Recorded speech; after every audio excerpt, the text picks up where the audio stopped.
Boa tarde, queridos alunas, colegas professores, gestores, pais, quem mais estiver assistindo a nossa aula. Eu vou estar aqui, eu sou a professora Jennifer, estarei mediando essa aula do querido professor Marconi. E nós vamos agora ter como tema dessa aula por que estudar filosofia. Desenvolveremos o conteúdo por que estudar filosofia e com a habilidade reconhecer manifestações históricas e sociais do pensamento filosófico. E o que nós teremos como sugestões de atividades, Marconi? Obrigado, Jennifer. Antes da gente falar da nossa sugestão, quero receber você, professor, você, aluno, você, pai, mãe, assim como a Jennifer falou, todos aqueles que fazem parte desse processo de educação e que estão conosco aqui no Centro de Mídias de Educação de São Paulo. É um prazer estar aqui com vocês. Já tem um bom tempinho, Jennifer, que eu não estou com eles, né? Já tem algumas semanas que a gente não se encontra, então é muito bom estar de volta. E como vocês sabem, nas minhas aulas eu sempre inicio trazendo uma sugestão de atividade para que você, professor, possa desenvolver com o seu aluno a seu critério, a seu juízo, assim como também é uma sugestão para que você, aluno, consiga aprofundar aquilo que a gente está trabalhando. Lembrando que hoje nós estamos iniciando o nosso processo de recuperação do primeiro, do segundo e do terceiro bimestre. Por isso nós vamos revisitar e em alguns momentos também encontrar pela primeira vez algumas habilidades do nosso currículo de filosofia. A sugestão de atividade de hoje é um questionário, gente. São 4 perguntas que vão aparecer aí na tela para vocês. E essas perguntas dizem o seguinte: primeiro, qual o valor do conhecimento? Qual que é a importância na nossa vida de nós conhecermos o mundo, conhecermos a vida, de termos conhecimento sobre política nesse ano eleitoral, conhecimento sobre as relações sociais, sobre as relações humanas, sobre o funcionamento da mente, sobre o funcionamento do universo, sobre o funcionamento de qualquer coisa. Afinal de contas, a filosofia tem essa preciosidade de poder estudar qualquer coisa. Não que ela é uma qualquer ciência, mas tudo pode ser um objeto filosófico. Então essa é a primeira questão. Qual o valor que o conhecimento tem para a humanidade? Qual o valor que o conhecimento tem para você? A segunda pergunta diz o seguinte: o que é preciso fazer para se conhecer algo ou alguém? Quais são as etapas, quais são as atitudes, qual é a forma que eu devo agir, me postar, para que eu tenha o conhecimento de alguma coisa, seja lá qual for o objeto que eu quero estudar, ou de alguma pessoa, pensando nas nossas relações sociais, para que eu de fato conheça alguém, para que eu de fato conheça algo. O que é que eu preciso fazer? Qual é a postura que eu devo tomar? Terceira pergunta do nosso questionário: você questiona seu próprio conhecimento? Afinal de contas, nós formamos os nossos juízos e muitas vezes até temos bons e válidos argumentos para aquilo que a gente pensa, para aquilo que a gente acredita, mas só ter um bom argumento, ter uma boa fundamentação é suficiente? Ou não é necessário também eu sempre revisitar o questionamento ao meu próprio saber, à minha própria visão de mundo, de sociedade, de vida? Quarta e última questão: a memória e os sentidos sempre auxiliam no ato de conhecer? A minha memória, a minha lembrança, de fato me auxilia no conhecimento das coisas? Vejam, gente, que essas são perguntas que, por si só, cada uma delas já pode trazer algo maravilhoso. Quando a gente pensa na questão da memória, por exemplo. Nós temos a Jennifer. Jennifer, você é indecoroso, como diz a minha colega Maria Fernanda. Sua idade? Eu tenho 34 anos. Eu também. Ah, não pode, tem que ser assim. Eu também, gente, tenho 34 anos. Vamos parar para pensar. Eu tenho uma memória, as pessoas têm uma memória de mim. Conheço a Jennifer há pouco tempo, infelizmente. Mas com o tempo a gente vai desenvolvendo uma relação e eu vou guardar uma memória da Jennifer. Daqui não sei quantos anos, eu tendo a oportunidade de ainda estar com ela ou reencontrá-la, essa minha memória, de fato, ela me auxilia no conhecimento da Jennifer? Ou ela pode até me deturpar, uma vez que a Jennifer já é uma outra Jennifer? Não é a mesma. Isso pegando uma questão muito simples, a memória de uma pessoa. Assim como a gente tem as nossas memórias políticas, eu estudei política 20 anos atrás e acredito que a política ainda é a mesma coisa depois de 20 anos. Então, só para a gente perceber como que a nossa memória e os nossos sentidos podem afetar, podem contribuir positivo ou atrapalhar, negativamente falando, o conhecimento de algo ou de alguém. Então vejam, gente, que não são perguntas simplórias. Por isso, você, professor, que está aí moderando o nosso chat hoje, você pode desenvolver essas perguntas com o seu aluno com muito carinho. Isso aqui pode virar tanto um questionário que você entrega em 5, 10 minutos, como pode desenvolver aí um bom trabalho. Essas perguntas aí são teses de mestrado, de doutorado, de pós-doutorado, tudo dependendo aí da profundidade que nós damos a elas. Antes da gente continuar, vou fazer mais uma pergunta para a Jennifer. Jennifer, o nosso tema é por que estudar filosofia? Para você, por quê? Por que estudar filosofia? Quando você me convidou, imediatamente eu lembrei da minha mãe. E mãe fala uma coisa que eu acho lindo demais. Desde pequena eu escuto isso, ela diz assim, minha filha, estudar é como construir chaves que vão te abrir portas para encontrar novos mundos. Nossa, que perfeito, hein, gente? Ó, status aí do WhatsApp, né? Essa frase da Jennifer aí, perfeito. Obrigado, hein, Jennifer? Gente, essa mesma pergunta que eu fiz à Jennifer, agora eu quero fazer a vocês dois principais sujeitos da nossa educação. Você aluno e você professor. Mas começando com você aluno, então você moderador aí do nosso chat, professor, traz para a gente aí a resposta, a interação dos seus alunos naquilo que a gente está chamando carinhosamente de chatinho, né? Que é o chat entre aluno e professor aí na sua escola, na sua série. Para você, aluno, por que estudar filosofia? Nós vamos ter 2 minutinhos e a gente volta aí com a interação maravilhosa da nossa Jennifer.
Gente, muito obrigada pelas interações. As aulas ficam muito mais especiais com a contribuição de todos. E vocês fizeram colocações muito importantes, né? Então, vocês responderam. Estudar filosofia é importante para apurar o pensamento crítico, para construir novos conhecimentos, para elastificar a consciência, para conhecer nossa ignorância e para viver melhor. Nossa, gente, cada uma dessas frases aí já, como eu sempre falo, já dá uma nova tese. Por isso, você, professor que nos acompanha, desenvolva isso com os seus alunos, né? A gente conversa tanto hoje sobre as metodologias ativas, né? E a partir dessas colocações de vocês, criticar, alargar ou elastificar o conhecimento, conhecer a nossa ignorância, tudo isso são caminhos que ajudam a gente a perceber o como a filosofia ela é importante. Agora a gente vai inverter um pouco a posição. Eu pedi para você, professor, trazer a nós a resposta do seu aluno. Como que o seu aluno entende o porquê estudar filosofia? E você, aluno que não respondeu ou não entendia o porquê estudar filosofia, os seus colegas já nos trouxeram ótimas respostas do como esse conhecimento ele é precioso e importante para a humanidade. Mas a gente vai agora para uma segunda pergunta, como eu disse para você, professor. Por que estudar filosofia? Agora é hora da gente vender o nosso peixe, professores de filosofia. Por que estudar essa disciplina que a gente tanto ama?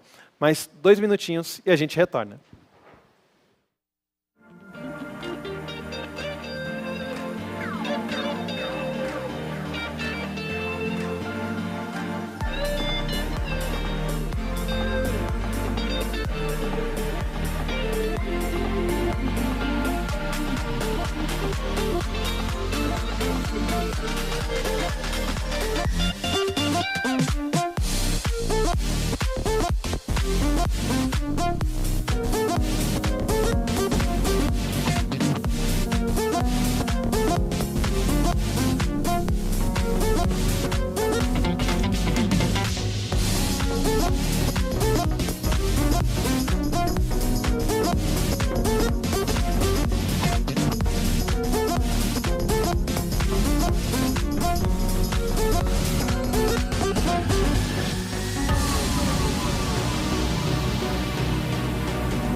Gente, mais uma vez, muito obrigada. Eu acho que o peixe está vendido, porque as respostas estão lindas aqui, extremamente importantes.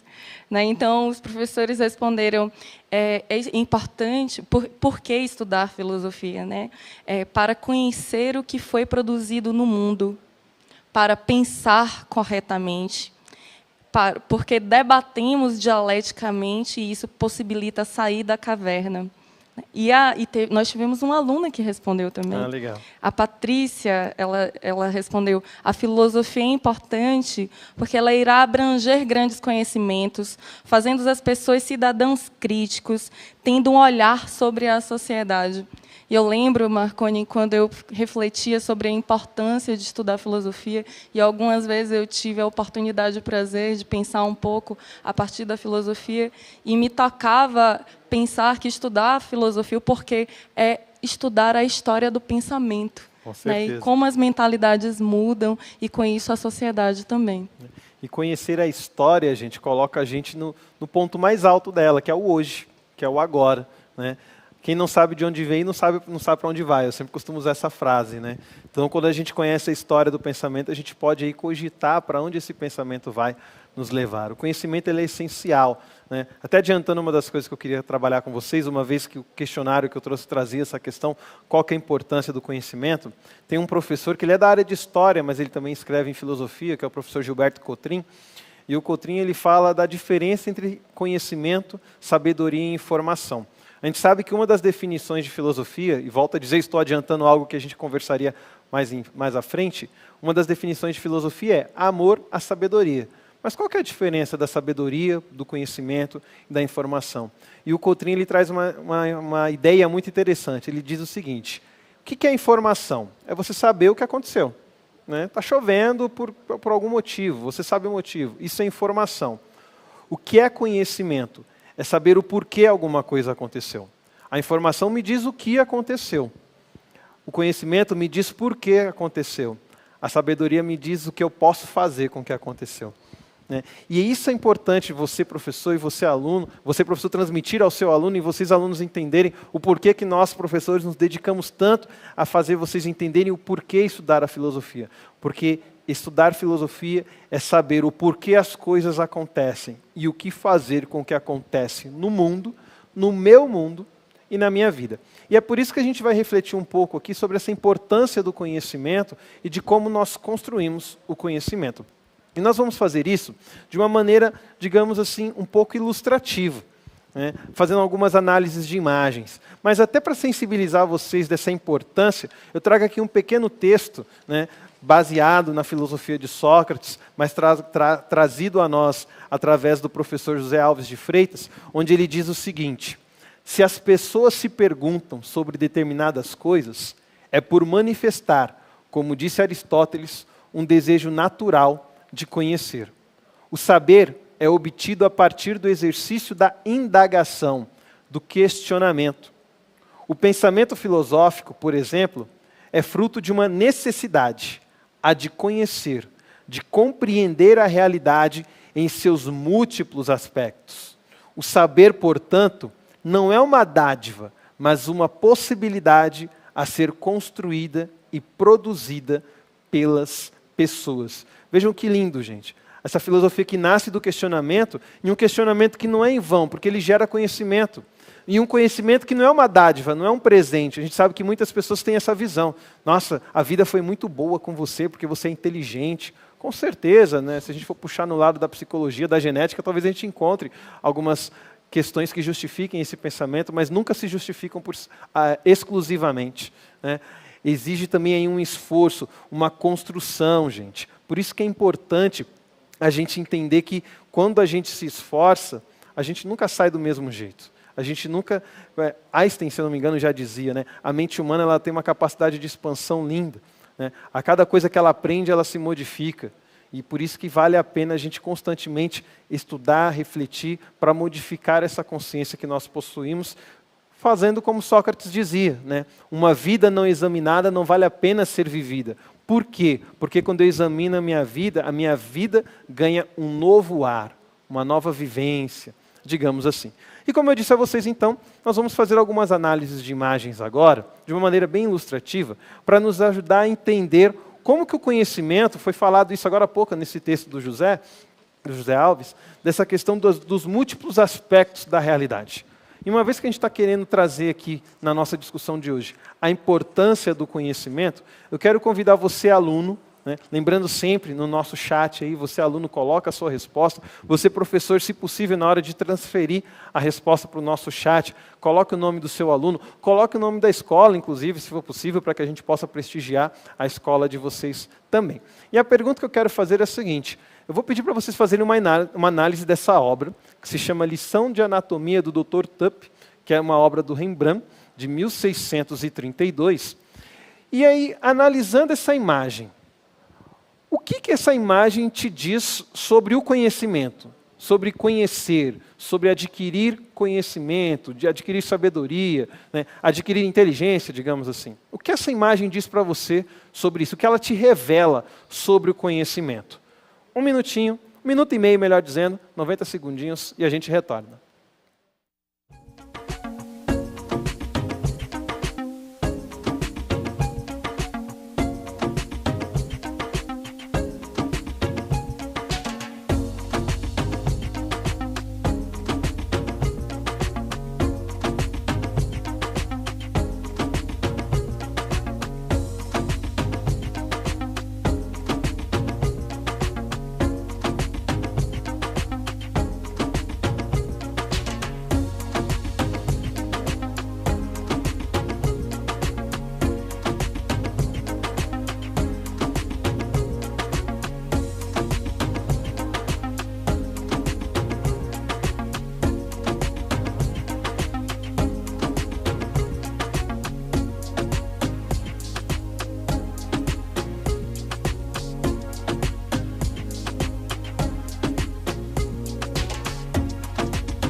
Gente, muitíssimo obrigada. As interações estão fantásticas aqui. A aluna Jennifer disse que é curiosidade. Tinha que ser uma Jennifer. Tinha que ser uma Jennifer. Revela a busca do conhecimento, o professor Jefferson falou. Revela conhecimento, início do renascimento, estudos do corpo humano, o conhecimento investigativo, a vontade e a curiosidade para descobrir algo, compreender a fisionomia humana. Perfeito, gente. Quero pegar algumas palavrinhas que vocês nos trouxeram aí, para a gente conseguir aprofundar um pouco mais. Daqui a pouco eu vou fazer essa pergunta para a Jennifer também, ela vai fazer uma análise dessa imagem para a gente aí. Mas vejam como vocês trouxeram algumas colocações interessantes. A questão da busca, né? O conhecimento não é como chuva que cai do céu, né? Ele exige da gente um esforço, uma proatividade, uma iniciativa, né? Às vezes a gente vê pessoas inteligentes, pessoas bem-sucedidas na vida, e se esquece que o esforço também as colocou naquele lugar. E não apenas um presente, uma dádiva da vida, como muitas vezes a gente acredita. Então, é necessário uma busca. Outro ponto extremamente interessante que vocês levantaram, a curiosidade, né? Eu tenho uma menininha, gente, de 3 anos, e ela está naquela fase. Papai, o que é isso? O que é aquilo? Por quê? Né? E é essa curiosidade que gera nela conhecimento. E aí, quando eu menos percebo, minha filha começa a soltar algumas coisas que eu fico, onde você aprendeu isso, menina? Quem te falou isso? E ela responde, eu vim em tal lugar, foi o vovô, foi a vovó, foi a tia que disse. Por quê? Porque ela tem curiosidade. E é a curiosidade que expande o conhecimento dela. E esse é um dos grandes problemas, né, Jennifer? A criança ela é muito curiosa, mas a gente vai envelhecendo, a gente vai perdendo a curiosidade. Às vezes a gente vai ficando um pouco calejado. Então, a você que trouxe essa resposta para a gente da curiosidade, ela é essencial, né? Vocês colocaram a questão da investigação. E investigação não é tirar meras conclusões da cabeça. Achei uma resposta e já é suficiente. Investigação é cavar, né? É ir longe, né? Então, todas essas posturas nos ajudam a entender, nos revelam, ou seja, nos tiram o véu do que é o conhecimento. Jennifer, agora é com você. Olha, Marconinho, eu achei muito interessante você trazer essa imagem, porque ela traz um certo dualismo em alguns pontos, né? Um dos pontos que me chama a atenção é que é uma imagem muito escura, né? Eles estão todos de preto e, ao mesmo tempo, isso traz um elemento de um não saber, né? Porque onde está escuro a gente não vê, né? Mas, em contrapartida, o corpo, né, ele está iluminado, ele tem um destaque como um lugar de conhecimento. Né? Então, esse ponto, né, de contradição entre a escuridão e a luz, que é o ponto do corpo humano, que é o lugar onde vai estar o conhecimento que eles estão buscando, é muito interessante. Mas, como socióloga, eu vou dizer que esse quadro ele fala que o conhecimento, o lugar do conhecimento, ele é branco e ele é dado ao lugar dos homens. Uma crítica que dá para a gente fazer também. É uma muito crítica. Bacana, gente. Ó, por isso que é bom a gente ter essa socióloga com a gente aí, galera. Vamos para uma segunda imagem, gente? Eu trouxe uma segunda imagem para vocês também, né? Agora remetendo a um outro período da nossa história, mas que ajuda a gente também a refletir, a questionar um pouco sobre o que é o conhecimento. Essa segunda imagem é uma pintura, né, do artista Rafael, chamada Escola de Atenas. Foi pintada aí entre os anos de 1509 e 1510. Essa é uma imagem muito famosa, gente, é muito comum no Enem, em vestibulares, a gente encontrar essa pintura dentro de uma questão. E aí eu faço a mesma pergunta a você, professor, melhor, a você, aluno, para que o seu professor traga para a gente aqui no nosso chat o que é que esta pintura revela sobre o conhecimento. Mais 90 segundos e a gente retorna.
Gente, mais uma vez, obrigada. Olha só que interessante, vocês colocaram aqui que essa imagem revela o debate entre os filósofos. Trata de uma experiência ao ar livre, né? Falaram sobre o conhecimento, requer comunicação, coletividade, debate. Né? Falaram sobre revela a liberdade de expressão, o debate filosófico, a busca de conhecimento. Que legal, hein, gente? Vocês foram fantásticos. Daqui a pouco a Jennifer vai vir com a gente também com mais uma resposta. Mas olha como é interessante a gente avaliar, a partir de uma imagem, o quanto que o conhecimento pode ser diferenciado. Né? Algum aluno, o professor, trouxe para a gente essa questão de como que o conhecimento está acontecendo em lugares diferentes, de formas diferentes. Nós temos, né, Platão e Aristóteles aqui no centro da nossa imagem, mas nós temos pessoas discutindo, pessoas lendo, pessoas debatendo. Né? Em situações diferentes, o conhecimento vai se dando. E isso é uma análise que até nós, como professores, precisamos fazer muitas vezes. Né? A gente sabe que hoje essa nova proposta de ensino e educação traz muito essa ideia, né, de que o aluno aprende ao seu tempo, ao seu ritmo, com metodologias diversificadas. Então já é um revelar do conhecimento essa pintura quando nos traz essa noção. Né? A divergência que gera o debate, né? A gente sabe que uma das grandes questões dessa pintura é o famoso Platão apontando para cima e o Aristóteles apontando para baixo, onde está a origem das ideias, a essência das coisas, melhor dizendo. Então, tudo isso traz para a gente essa importância do conhecimento e as diversas formas em que ele pode se dar. Como eu falei, num debate, num estudo, numa reflexão. Tem gente que está aqui sozinha, ó, pensando. Né? E esse é um momento de aprendizado também. E a gente pode trazer isso até para a nossa vida pessoal. Às vezes a gente só tenta de uma maneira. Eu não consigo. Eu leio e não entendo nada. Né? Não se trata só de ler. A gente também precisa discutir. A gente também precisa parar para assimilar o famoso ruminar tudo que a gente está ali absorvendo. Jennifer, com você mais uma vez. O que você me diz dessa imagem? Quando eu olho para essa imagem, em comparação com a outra, eu penso sobre como o espaço do debate filosófico ele é monumental. Né? Ao invés daquela experiência escura em que um ponto estava no conhecimento do corpo, então era um conhecimento empírico, investigativo, mas a partir de uma experiência mais prática, concreta, essa imagem ela traz o quanto que é monumental debater. Né? Então, essa amplitude ela apresenta muito o pensamento da época sobre a dialética, sobre esse sair da caverna, sobre as construções possíveis, e também ela é muito mais diversa. Né? Então, tem um número maior de pessoas debatendo, e nós sabemos como a diversidade ela produz uma amplidão maior sobre o conhecimento. Com certeza, né? Amplia o leque. Né? Com certeza, gente, as colocações que a Jennifer faz para a gente hoje aqui, eu não seria capaz de fazer. Né? Assim como em alguns momentos eu faço colocações que a Jennifer não conseguiria fazer. Então a gente vai ampliando o nosso conhecimento nessa multiplicidade. Eu queria dar destaque também a um aluno, um professor, que trouxe a questão da escola peripatética, né? Trouxe essa característica da escola de Aristóteles, que era a ideia das aulas ao ar livre, caminhando. E isso é um exercício muito interessante, gente. A ideia do caminhar ajuda a gente a clarear as ideias. Isso na nossa vida pessoal. Não estou muito bem, eu preciso dar uma caminhada, preciso esparecer um pouco. Quem quer conhecer um pouco mais até dessa ideia da escola dialética e sobre a filosofia, quero deixar aqui uma dica para vocês. Acredito que muitos, talvez todos, já conheçam uma série espanhola que existe no streaming da Netflix, que é o Merli. É um professor de filosofia que vai mostrando na prática, né, ao mesmo tempo com alguns conceitos, diversos autores e pensamentos da filosofia. Falado isso, gente, nós vamos só recapitulando aquilo que a gente vem estudando. Só um minutinho aqui que eu fiz coisa errada. Galera, só retomando, como eu sempre faço no início da nossa apresentação, nós estamos conversando aqui sobre por que estudar filosofia, certo? A habilidade que nós estamos desenvolvendo hoje é reconhecer manifestações históricas e sociais do pensamento filosófico. A gente fez isso, por exemplo, através de imagens, através de pinturas, e eu deixei uma sugestão de atividade que você, professor, e você, aluno, podem ou não desenvolver a critério aí da disponibilidade, da disposição e da necessidade de vocês. Falado disso, a gente vai para um segundo momento da nossa aula. E nesse segundo momento, a gente vai entender um pouquinho mais, lógico, de uma maneira infelizmente breve, parcial, porque o nosso tempo é curto, o que é esse pensamento filosófico. Eu já adiantei para vocês no início da nossa aula que a filosofia ela é definida, inclusive etimologicamente, sempre lembrando que a etimologia é o estudo da origem das palavras, e, segundo a etimologia, a palavra filosofia significa nada mais e nada menos que o amor à sabedoria. O amor ao saber. E eu já expliquei um pouco para vocês aqui o que é o saber. Né? Aquilo que está além do que aconteceu e do porquê aconteceu. Mas me dizendo o que eu posso fazer com o que e com como aconteceu. Só que é interessante a gente também dar um destaque aqui à noção de amor que se traz aqui. O grego, toda língua tem a sua riqueza e a sua pobreza, eu costumo dizer. Nós sabemos que existem termos, por exemplo, que só existem no português. Nós não encontramos em outros idiomas. E vice-versa. E é interessante porque a palavra amor no grego, as palavras que nós traduzimos para o português no amor, como amor, no grego elas têm conotações diferentes, lugares diferentes. Né? A gente costuma trabalhar com 3 principais, existem outras, que são o amor eros, o amor ágape e o amor filia. E é interessante a gente entender o porquê esse amor ao saber é o amor filia, e não o amor eros e o amor ágape. O amor eros é o amor relacionado ao prazer. Então, quando o grego queria falar sobre alguma coisa, sobre um tipo de relação de amor baseado no prazer, na sensação de bem-estar que aquilo ou aquele traz, se utilizava o termo eros.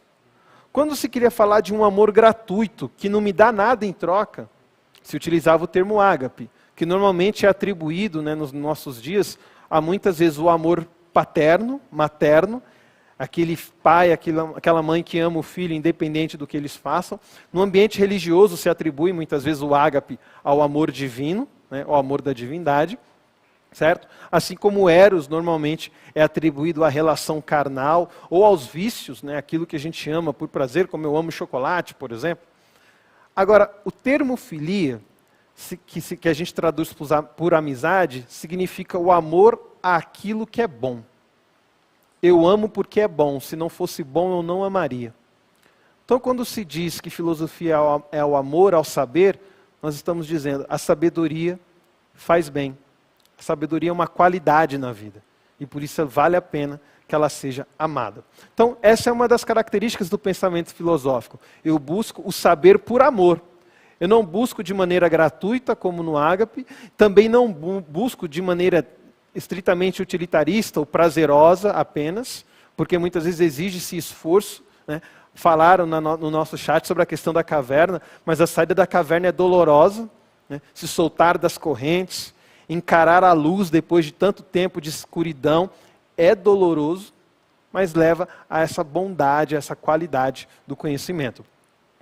Uma segunda característica do pensamento filosófico, além da questão do amor, é essa ideia do espanto, que Aristóteles traz, que eu estou apenas citando aqui para vocês, porque a nossa queridíssima Maria Fernanda vai se ater a isso e vai falar mais sobre isso na nossa próxima aula, sobre essa filosofia que nasce do espantar-se com o mundo, da admiração até com aquilo que é simplório, gente.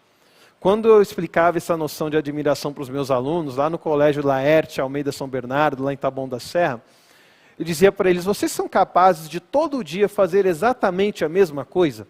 Acordar no mesmo horário, fazer exatamente os mesmos movimentos, ter exatamente os mesmos pensamentos, vocês são capazes, vocês que são seres racionais, pensantes? E eles falavam, não, eu não consigo repetir tudo da mesma forma que eu fiz no dia anterior.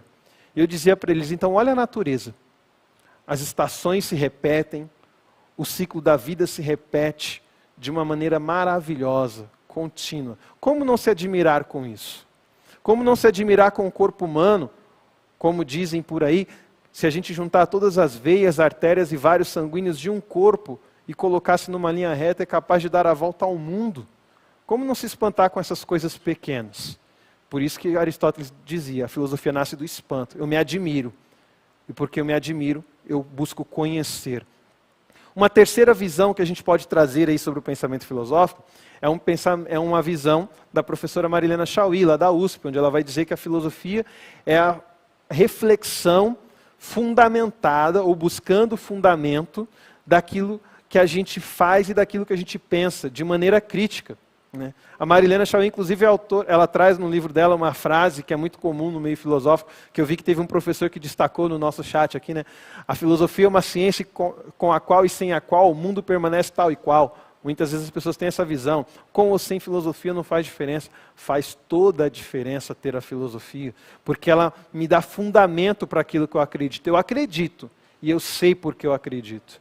Eu faço e eu sei por que eu faço, por quem eu faço, como eu faço. Sei por que penso, sei por que sinto. Então isso é muito bonito e a filosofia nos dá essas ferramentas, o pensamento filosófico me dá essas possibilidades, pela reflexão de criticar e entender com fundamento o que faço e penso. E por fim, eu trouxe aqui uma frase muito famosa do pensador da fenomenologia francesa, o Merleau-Ponty, onde ele dizia, o que é filosofia? É reaprender a ver o mundo. Eu vejo o mundo todo dia, eu abro o olho, é a primeira coisa que eu vejo o mundo.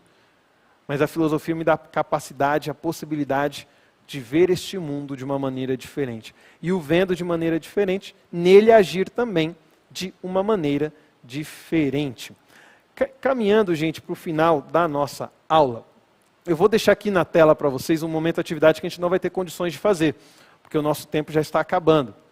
E esse momento de atividade nos dizia o seguinte, após reaprendermos o porquê de estudar filosofia, responda, em que manifestações históricas e sociais você reconhece a manifestação do pensamento filosófico? Eu vou repetir a vocês. Em que manifestações históricas e sociais você reconhece a manifestação do pensamento filosófico? O que é que a gente está querendo dizer com essa pergunta? O que a gente está querendo entender, melhor dizendo, com essa pergunta? Quando eu olho a história do mundo, a história do ser humano, quando eu olho as relações sociais, em que momento você percebe, olha, aqui tem a manifestação de um pensamento filosófico? Como não vai ser possível fazer essa interação com vocês, mas para a gente não perder aqui a preciosidade que é a presença da Jennifer, eu vou jogar essa pergunta para ela, para a gente encerrar a nossa aula. Jennifer, você como socióloga, em que momentos da história e das relações sociais você percebe a manifestação do pensamento filosófico? Eu penso que desde a antiguidade, né, Marconi, quando houve uma virada no pensamento, quando você não explica a realidade apenas pelos mitos, mas você faz perguntas e busca o porquê das coisas, né? O princípio primordial já é um aspecto. A Revolução Industrial, né? A Revolução Francesa, como um determinado pensamento, as reflexões do Renascimento, do Iluminismo, produz uma transformação completa na sociedade. Muito bem colocado. Obrigado, Jennifer. Gente, pegando o gancho aqui no que a Jennifer trouxe, por exemplo, a gente poderia analisar aí o próprio nazismo. A gente sabe que o Hitler, né, se baseou em pensamentos filosóficos. A Jennifer trouxe para a gente aqui a Revolução Russa, a Revolução Industrial, e como vários pensadores fundamentaram, né. Hoje a gente está num momento de sensibilidade política tão grande, e a gente sabe como se debate liberalismo, comunismo, socialismo, marxismo, tantas outras questões aí. Marxismo não, né? O marxismo é o pensamento que é o melhor, é uma manifestação, é uma base para essa manifestação de um pensamento filosófico diante de tantos outros que existam. E isso é importante a gente entender, galera. As coisas acontecem e existem manifestações filosóficas que explicam o porquê que elas aconteceram, que fundamentam. Michel Foucault, ele trazia uma questão muito interessante na filosofia dele, onde ele falava sobre a questão do discurso de verdade, onde para que uma forma de disciplinaridade da sociedade, uma forma de imposição, para que ela se sustente, é necessário que haja um discurso que valide aquilo. E isso é uma manifestação do pensamento filosófico, um discurso que valida uma determinada crença, uma determinada opinião, uma determinada transformação na sociedade. Para a gente terminar, gente, só fazendo uma breve revisão sobre o que nós conversamos hoje, sobre por que estudar filosofia, vimos algumas perspectivas do processo do conhecimento a partir das colocações de professores e alunos, vimos um breve olhar sobre como funciona o pensamento filosófico, a questão do amor, do pensamento crítico, do reaprender a ver o mundo e do espanto, e conversamos, né, infelizmente não foi possível a gente aprofundar na nossa atividade, sobre manifestações sociais e históricas do pensamento filosófico. Aqui eu me despeço de vocês agradecendo a atenção, extremamente grato e feliz pela presença da Jennifer, e já passo a bola para você, querida. Eu agradeço profundamente por ter aprendido com você nessa aula linda. Obrigada. Eu que agradeço. Não esqueçam de avaliar a nossa aula, hein, galera? Até mais.